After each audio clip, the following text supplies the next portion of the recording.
Yang penting dapat gaji, rakyat urusan belakangan. Wallahu a'lam bishawab. Hanya Allah yang maha tahu apa yang terjadi di kemudian hari. Apakah sedulur tadi lihat? Masih ada di sini? Assalamualaikum.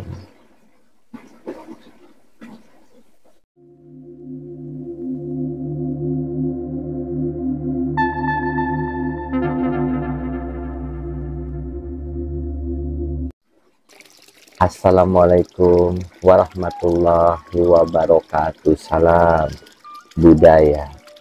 Jumpa lagi para sedulurku semuanya di seluruh Nusantara di dalam channel Saumas 81, channel yang menceritakan tentang sejarah-sejarah para leluhur-leluhur kita, orang tua kita yang soleh dan soleha, dan juga amalan-amalan beliau dan spiritual yang saya jalani secara pribadi.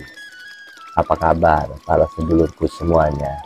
Mugi-mugi para sedulur selalu diberikan kesehatan, waluya jati kelawan rahmat lan hidayah saking kersanipun Gusti Allah subhanahu wa ta'ala. Amin amin ya robbal alamin. Izinkan di kesempatan malam hari ini kami ingin menceritakan tentang nyanyian penutup keprabonan.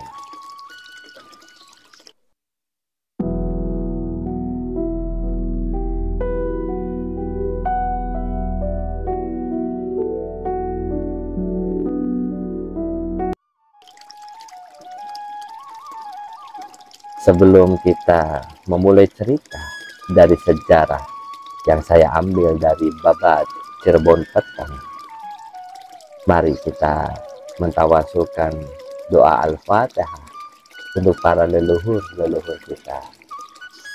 Seulillamul Al-Fatihah.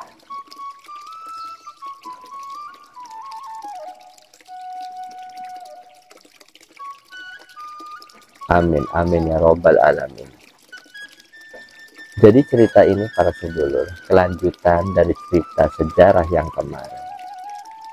Cerita yang selalu berkelanjutan untuk menjadi sebuah warna dalam sejarah kehidupan manusia, terutama perkembangan Islam dan juga tentang keluarga-keluarga dari keraton-keraton yang ada di Nusantara. Diceritakan bahwa Sinuhun Keprabon Solo, yaitu Sunan Janur Kuning, menduduki tahtanya hingga akhir hidupnya. Sunan Janur Kuning dalam memimpin Jawa itu memiliki dua orang putra. Yang pertama bernama Pangeran Watek yang menduduki Kesunanan Solo sebagai adipati di Keraton Solo. Yang kedua yang muda bernama Pangeran Tabengat Haji. Keduanya adalah putra Solo. Sunan Janur Kuning meninggal dalam kejayaan yang terus berkembang. Kemudian digantikan oleh putranya yang bernama Pangeran Watek. Pangeran Watek menggantikan kedudukan ayahandanya menjadi Sinuhun Solo. Setelah Pangeran Watek diangkat, ia dijuluki Susunan Masalah Ratu. Ia dapat menjalankan kesunanan di Solo hingga mencapai kesejahteraan. Adapun yang bernama Pangeran Tabengat Haji menjadi seperti seorang patih yang ada di situ.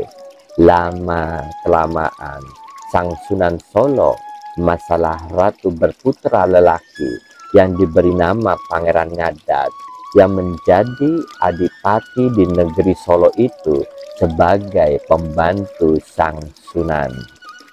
Sepeninggalan Sunan Masalah Ratu, kedudukan Sunan Solo dilanjutkan oleh putranya yang bernama Pangeran Ngadat yang menduduki Kesunanan Solo. Mangga Kita saksikan cerita sejarahnya melalui video yang sudah saya siapkan untuk para sedulur semuanya. Bismillahirrahmanirrahim.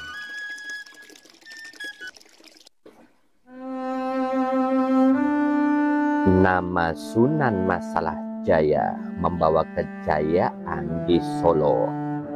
Pada saat itu seorang paman yang bernama Pangeran Tabengat mengambil sebagian wilayah negara Solo agar dibagi menjadi dua wilayah pemerintahan. Sunan Masalah Jaya tidak memperdulikan terhadap pembagian wilayah Solo karena hal itu akan menimbulkan peperangan dan bermusuhan dengan sang paman berlama-lama. Kemudian Masalah Jaya berpikir untuk mengalah. Sunan Masalah Jaya mempersilahkan pembagian wilayah untuk dua kasunanan. Karena itulah Pangeran Tabengat berhasil lungguh menjadi sultan berada di Keraton Yogyakarta. Sesungguhnya sekarang telah berdiri secara terpisah dua kedaulatan Yogya dan Solo. Yogya dan Solo memiliki kedudukan yang sama sejajar, tidak ada abdi mengabdi. Keduanya masing-masing memiliki kewenangan dalam kekuasaannya. Yogya dan Solo masing-masing dalam mengurusi hukum secara sendiri-sendiri. Hal itu berbeda dengan Cirebon, dan lagi di Cirebon selalu bersamaan dalam penghukuman. Jumat pun bareng bergiliran bergantian. Di Solo tidak seperti di Cirebon. Yogya malah mendirikan Jumat sendiri. Sultan Yogya berputra laki-laki yang bernama Pangeran Ratu. Setelah ayahnya meninggal, Pangeran Ratulah yang menduduki Kesultanan Yogya. Pangeran Ratu sebagai Sultan Yogya diberi nama Mangkubumi. Lama-kelamaan Sultan Yogya Mangkubumi berputra laki-laki yang bernama Pangeran Balangkas, yang memiliki pendirian yang tidak sama dengan orang tuanya. Tidak sependapat dengan orang tuanya hingga selama hidupnya. Kemudian ia disingkirkan oleh orang tuanya dari keraton. Ia disingkirkan dari keraton Yogya dan dibuang ke Ambon. Ia tidak mau menduduki tahta keraton Jogja. Setelah sekian 1 tahun sejak kejadian itu, Sultan Yogya Mangkubumi kemudian meninggal dunia dan kemudian tahtanya diteruskan oleh putranya yang muda. Sultan muda Yogya telah naik tahta menggantikan ayahnya, Sultan Yogya Mangkubumi, yaitu sultan yang mau bekerja sama dengan Inggris. Sebenarnya Inggrislah yang telah menguasai dan meratui tanah Jawa. Sultan Yogya hanya sebagai simbol. Sultan Yogya hanya menerima pemberian gaji dari Inggris pada setiap bulannya. Sultan tidak diberi kewenangan memerintah negara. Sultan tinggal diam, duduk manis, makan, dan tidur. Tidak perlu mengatur segala macam kepentingan para prajurit dan rakyat.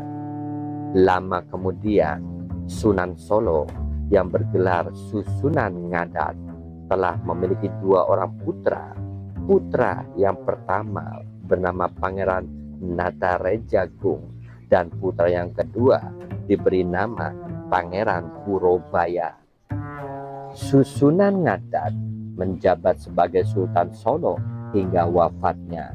Kemudian kedudukan Sultan Solo digantikan oleh putra tertuanya yang bernama Pangeran Natareja. Pangeran Natareja Jumeneng menjadi Sultan Solo menggantikan ayahnya. Pangeran Natareja masih dapat menguasai negara sebagaimana para pendahulunya di dalam hal mengelola kekuasaan. Kedudukannya di negara Solo selamat. Tidak ada sesuatu hal yang tidak diinginkan. Sunan Natareja kedudukannya langgeng hingga ia memiliki putra yang bernama Pangeran Janaki. Setelah Pangeran Natareja wafat, meninggalkan tahta, kemudian Pangeran Janaki duduk menjadi Sunan Solo menggantikan ayahandanya. Pangeran Janaki Jumeneng menjadi Sunan Solo merasa kuat sehingga ia tidak mau bekerja sama dengan Belanda.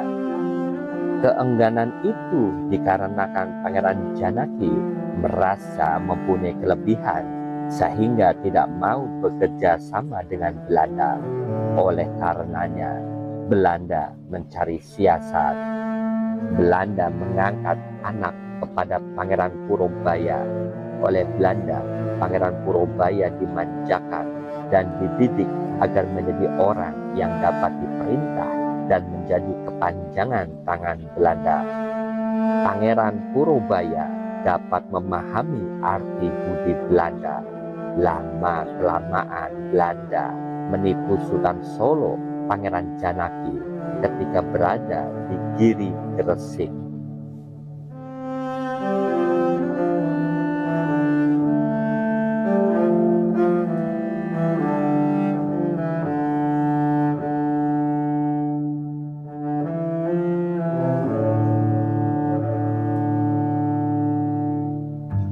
Sultan Solo, Pangeran Janaki tidak menduga bahwa undangan Belanda di Gresik dan mau untuk melakukan pesta jamuan makan di Samarang.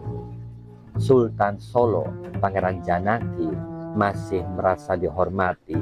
Tidak diduganya, Belanda telah menyiapkan pasukan penyergap untuk menangkap Sultan Solo, Pangeran Janaki untuk dibuang ke Ambon.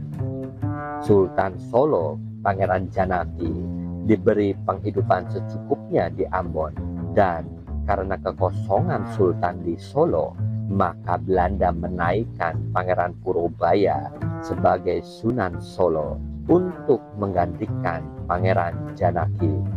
Sudah diwasiatkan kepada anak cucunya agar selalu mengikuti kemauan dan perintah Belanda untuk menerima gaji yang sudah ditetapkan untuk kehidupan Sultan agar dapat makan dan tidur tenang sehingga tidak memperdulikan tentara dan rakyatnya.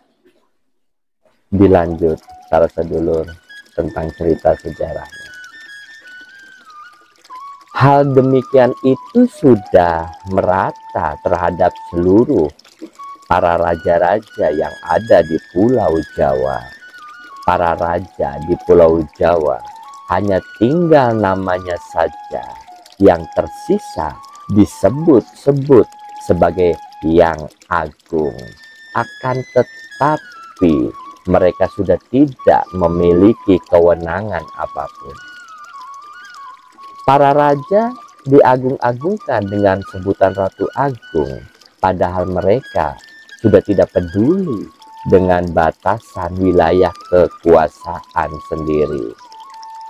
Oleh Belanda, para raja di Pulau Jawa diberi kenikmatan, makan, dan tidur, sementara para abdinya dan tentaranya seperti sapi perahan. Mereka hanya tinggal makan dan minum dan duduk manis, tidak pernah berpikir tentang penghasilan. Apakah akan terjadi seperti itu yang menumbangkan tatanan negara sebagai penutup nyanyian keprabonan? Dan para sedulur sudah bisa menyaksikan itu semua di keraton-keraton yang para sedulur ketahui, terutama yang ada di Cirebon. Yang penting dapat gaji, rakyat urusan belakangan. Wallahu a'lam bishawab. Hanya Allah yang maha tahu. apa yang terjadi di kemudian hari. Apakah sedulur tadi lihat? Masih ada di sini? Assalamualaikum.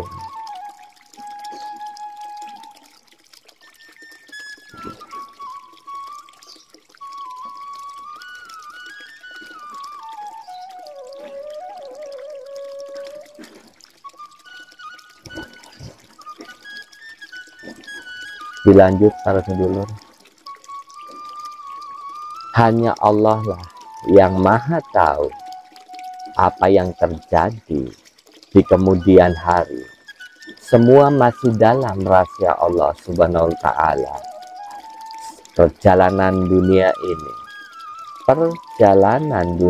ini sekejap tumbuh dan sekejap sirna. Tidak ada keabadian bagi cerita hidup manusia. Wallahu a'lam bishawab. Itu para sedulur yang bisa saya ceritakan sejarahnya dalam pertemuan malam hari ini. Bagi para sedulur-sedulur yang sudah mensubscribe, like, serta memberikan komentar silaturahmi dengan kami di sini, Saung Mas 81. Saya ucapkan batu kesuwun sangat, dan bagi yang belum mensubscribe, mangga silakan mensubscribe, dukung selalu channel sejarah ini.